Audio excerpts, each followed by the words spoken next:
Menurut WHO, diabetes mellitus adalah suatu gangguan metabolisme kronis dengan multi-etiologi yang ditandai dengan tingginya kadar gula darah, disertai dengan gangguan metabolisme karbohidrat, lipid, dan protein sebagai akibat dari insufisiensi fungsi insulin. Secara global, IDF memperkirakan ada 537 juta jiwa yang mengidap diabetes pada tahun lalu, sementara lebih dari 6,7 juta orang diperkirakan meninggal akibat penyakit tersebut. Indonesia menjadi negara dengan jumlah penderita diabetes terbesar kelima di dunia. Berdasarkan laporan International Diabetes Federation atau IDF, ada 19,5 juta warga Indonesia berusia 20-79 tahun yang mengidap penyakit tersebut pada 2021. Tipe-tipe diabetes mellitus. Penyakit diabetes mellitus yang dikenal masyarakat sebagai penyakit kencing manis terjadi pada seseorang yang mengalami peningkatan kadar gula atau glukosa dalam darah akibat kekurangan insulin atau reseptor insulin tidak berfungsi baik. Diabetes mellitus diklasifikasikan sebagai berikut. Ada dua tipe umum diabetes mellitus, yaitu tipe 1, insulin dependent diabetes mellitus. Diabetes yang disebabkan kenaikan kadar gula darah karena kerusakan sel beta pankreas sehingga produksi insulin tidak ada sama sekali. Insulin adalah hormon yang dihasilkan oleh pankreas untuk mencerna gula dalam darah. Penderita diabetes tipe ini membutuhkan asupan insulin dari luar tubuhnya. Yang kedua, diabetes mellitus tipe 2 atau non-insulin dependent diabetes mellitus. Diabetes mellitus tipe 2 merupakan penyakit hiperglikemi akibat insensitivitas sel terhadap insulin. Kadar insulin mungkin sedikit menurun atau berada dalam rentang normal karena insulin tetap dihasilkan oleh sel-sel beta pankreas. Maka diabetes mellitus tipe 2 dianggap sebagai non-insulin dependent diabetes mellitus. Dan ketiga, ada diabetes mellitus tipe lain. Diabetes mellitus tipe lain disebabkan oleh berbagai macam penyebab lainnya seperti efek genetik fungsi sel beta, efek genetik pada kerja insulin, penyakit eksokrin pankreas, endokrinopati karena obat atau zat kimia, infeksi, sebab imunologi yang jarang, dan sindrom genetik lain yang berkaitan dengan diabetes mellitus. Dan yang keempat, diabetes mellitus gestasional. Diabetes tipe ini ditandai dengan kenaikan gula darah pada setiap masa kehamilan. Gangguan ini biasanya terjadi pada minggu ke-24 kehamilan dan kadar gula darah akan kembali normal setelah persalinan. Selanjutnya adalah etiologi diabetes mellitus. Penyebab diabetes yang utama adalah kurangnya produksi insulin diabetes mellitus tipe 1 atau kurang sensitifnya jaringan tubuh terhadap insulin diabetes mellitus tipe 2. Namun, jika dirunut lebih lanjut, ada beberapa faktor yang menyebabkan diabetes mellitus terjadi. Yang pertama adalah faktor genetik atau keturunan. Diabetes mellitus sering diturunkan atau diwariskan, bukan ditularkan. Anggota keluarga penderita diabetes mellitus memiliki kemungkinan lebih besar terserang penyakit ini dibandingkan dengan anggota keluarga yang tidak menderita diabetes mellitus.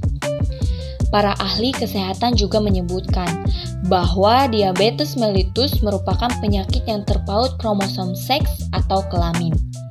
Biasanya, kaum laki-laki menjadi penderita sesungguhnya, sedangkan kaum perempuan sebagai pihak yang membawa gen untuk diwariskan kepada anak-anaknya. Faktor yang kedua adalah sindrom ovarium polikistik. Faktor ini menyebabkan peningkatan produksi androgen di ovarium dan resistensi insulin serta merupakan salah satu kelainan endokrin tersering pada wanita. dan kira-kira mengenai 6% dari seluruh wanita selama masa reproduksinya. Faktor yang ketiga adalah virus dan bakteri. Virus penyebab diabetes mellitus adalah rubella, mumps, dan human Coxsackie virus B4.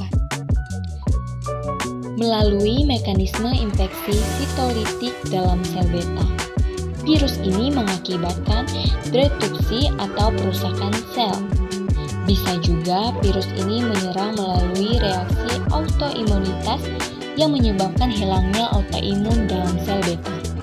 Sedangkan bakteri masih belum bisa dideteksi, tapi menurut ahli mengatakan bahwa bakteri juga berperan penting menjadi penyebab timbulnya diabetes mellitus. Dan faktor yang keempat adalah bahan toksin atau beracun.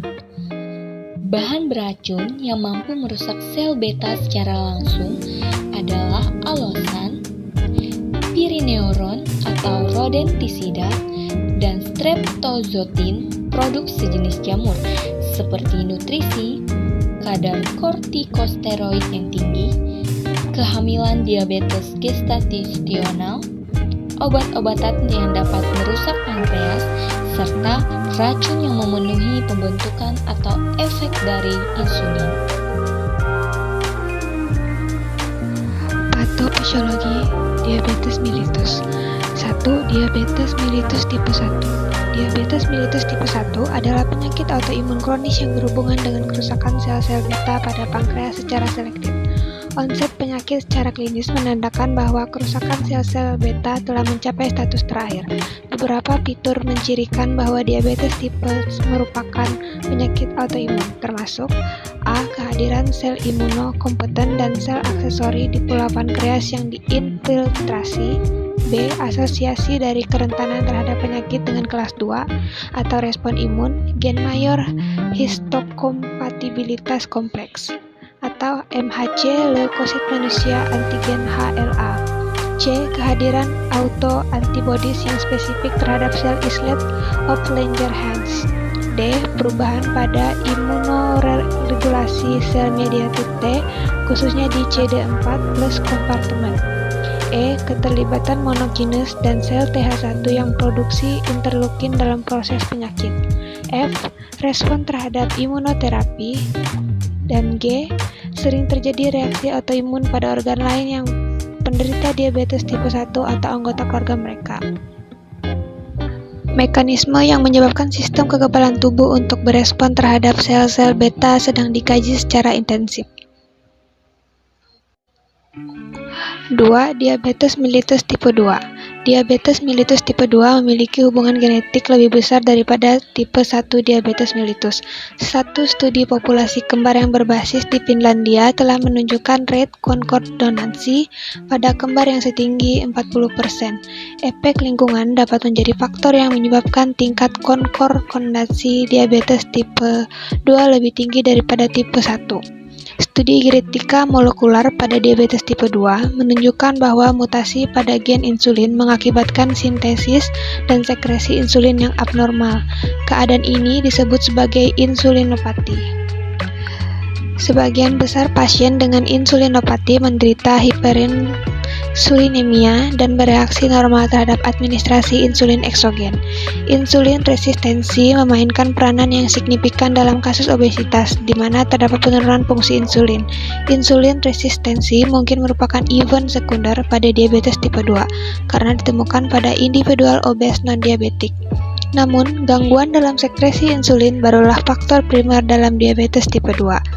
Banyak faktor berkontribusi pada ketidakpekaan insulin, termasuk obesitas dan durasi obesitas, umur, kurangnya latihan, peningkatan pengambilan lemak, dan kurangnya serat dan faktor genetik.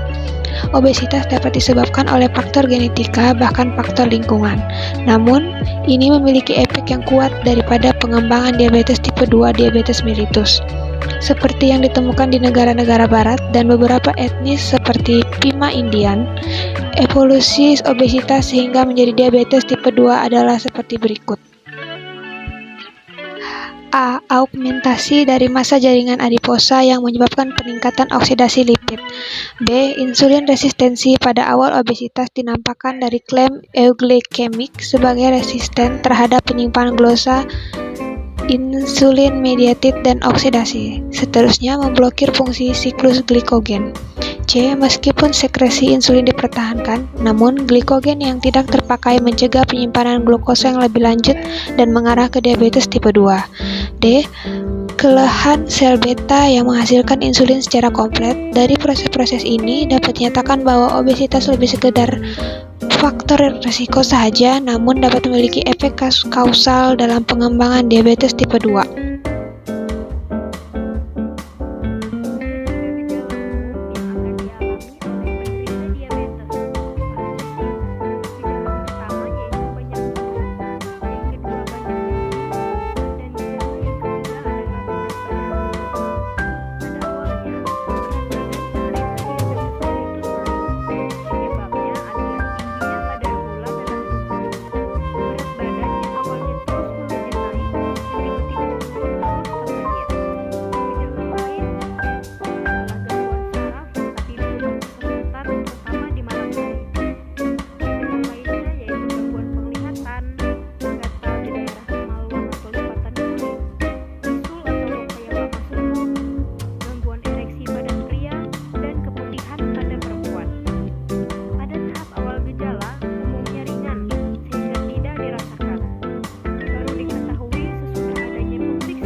Pada pembuluh darah kaki. Selanjutnya yaitu pengobatan terhadap diabetes mellitus atau DM.